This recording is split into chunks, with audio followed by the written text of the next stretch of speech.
We're out planting garlic on a beautiful fall day here, in this case hardneck garlic, and I'd like to share with you a technique that I've learned over the years that lets me crack heads of garlic very, very fast. Hopefully it's useful for you too.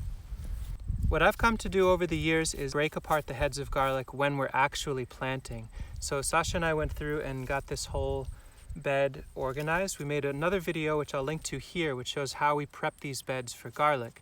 So now I crack them out in the field, and what I found works the best, and I'll show this a few times, is if I run my fingernails, these two fingers and the nails up along two cloves, let's say a third or halfway, basically just cutting or ripping the papers that are there, I can then grab them and flex them down, and then the midsection flexes the other way, and I've got the whole head open.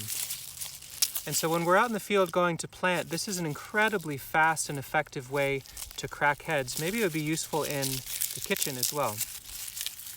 We used to spend a lot of time in the evenings before going out to plant to just sit in the living room, cracking each of these open papers everywhere, sweeping those up, getting the cloves together. But we realized it's way more seamless to simply bring them out in their whole state, and as we go, break them open and plant them, especially when we're effective in breaking them open. Also, whatever we don't plant isn't cracked open and drying out. They're able to stay as they are. So it's a healthier way to store our seed garlic and just break them open at the moment that they're ready to be planted.